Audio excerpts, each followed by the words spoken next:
شكرا جزيلا لك زميلي خالد ياسين، والشكر موصول أيضا للضيفين العزيزين.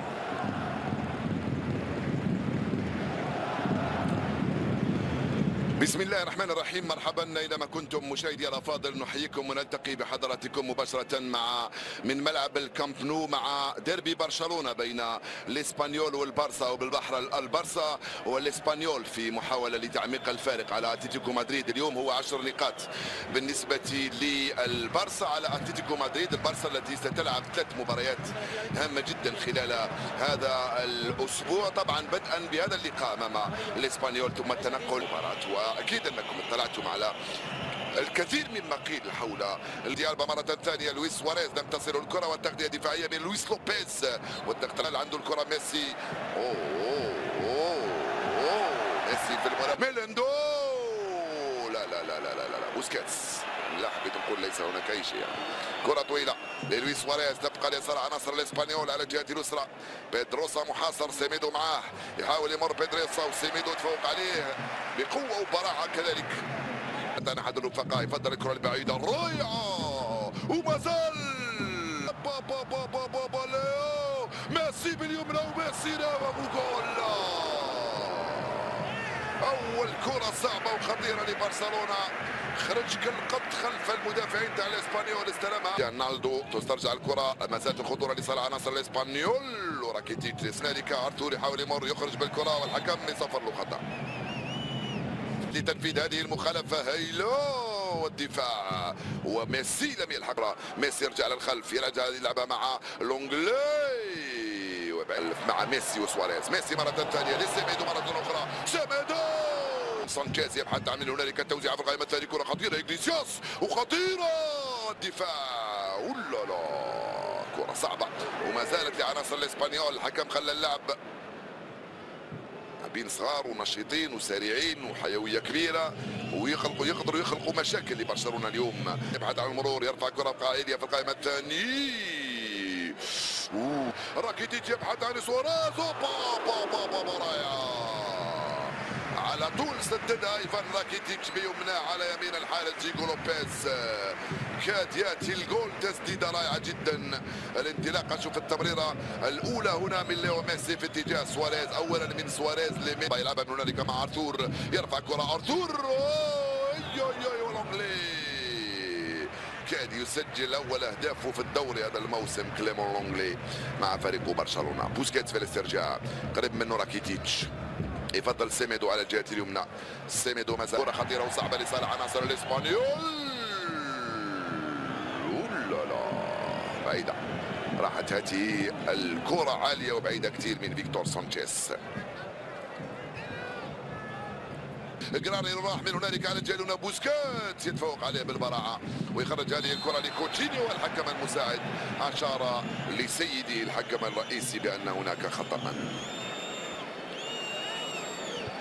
جينيو، والتغطية الدفاعية الرائعة من لويس لوبيز، تروح للتماس مرة ثانية راكيتيتش، سيميدو، والتغطية الرائعة من هنالك عند سيميدو، مازال عنده الكرة، ميسي يلعبها لسيميدو.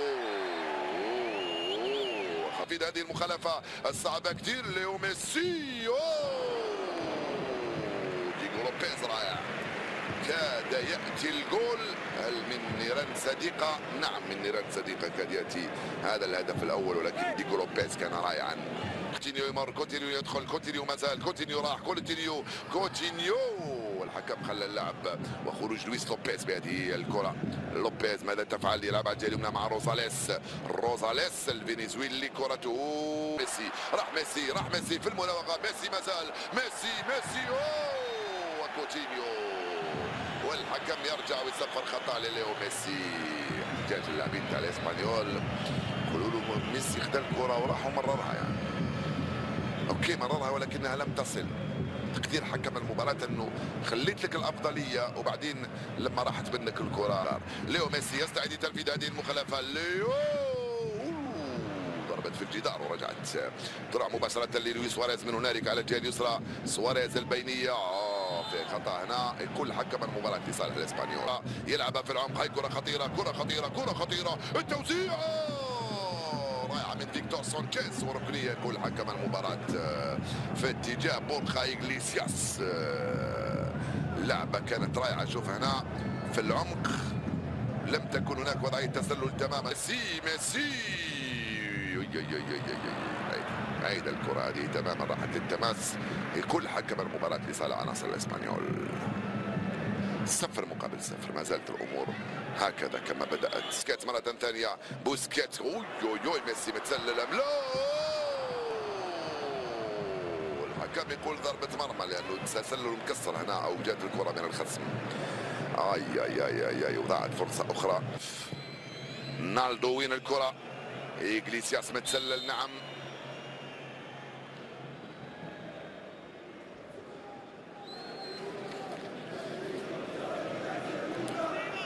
تلعب من ارموسو بعيده تماما لروزاليس على الجهه اليمنى.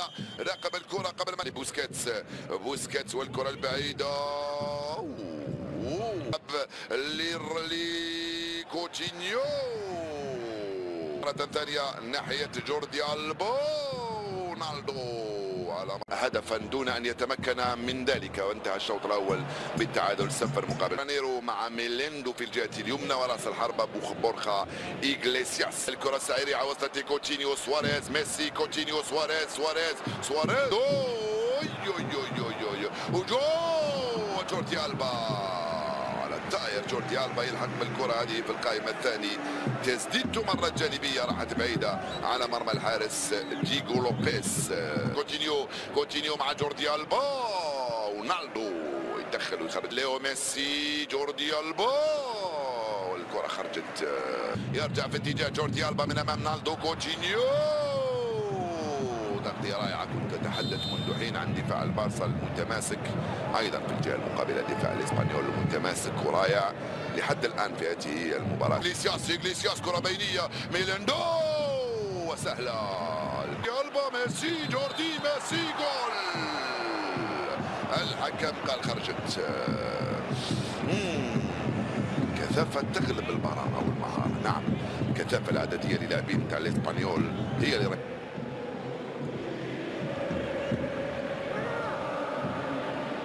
كرة ضاعت. اوتوس ترجع من سيميدو. راح البرتغالي. سيميدو يبحث عن ليو. دخل سيميدو خطيرة. سيميدو الحكم يقول ضربة مرمى.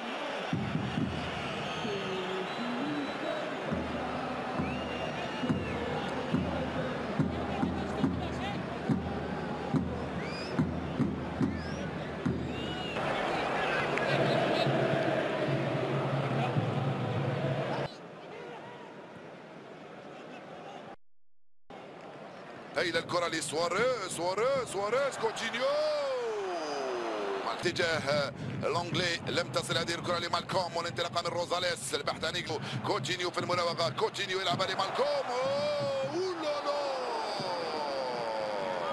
ديغو لوبيز مرة ثانية ينقذ مرماه من كرة جول. التوغل رائع جدا. مالكوم بيسراه استلم كرة من كوتينيو. كوتينج كبيرة جدا وقوية بالنسبة للإسبانيول. سيرجي روبرتو من هنالك يلحق هنالك في اتجاه كوتينيو مع راكيتيتش. مرة أخرى مرة سلامات. مرة أخرى تسديدة مماثلة لتلك التسديدة اللي سددها في الشوط الأول من عمر هذه المباراة.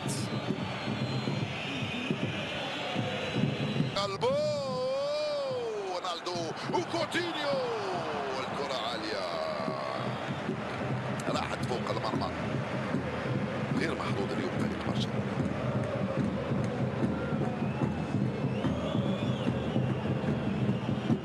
لم يكن موفق.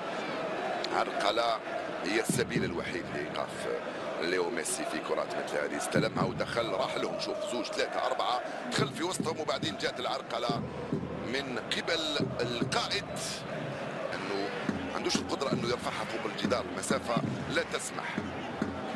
ميسي ديغو لوبيز ميسي بابا جول.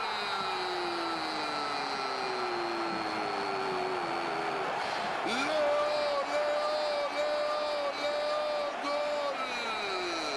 يا له من جول. الهدف رقم 30 للاسطوره ميسي امام الاسبانيول. حطها في الجول. اللاعب كاد يصطدم بالحارس وجاء الجول، ارفعها فوق الجدار.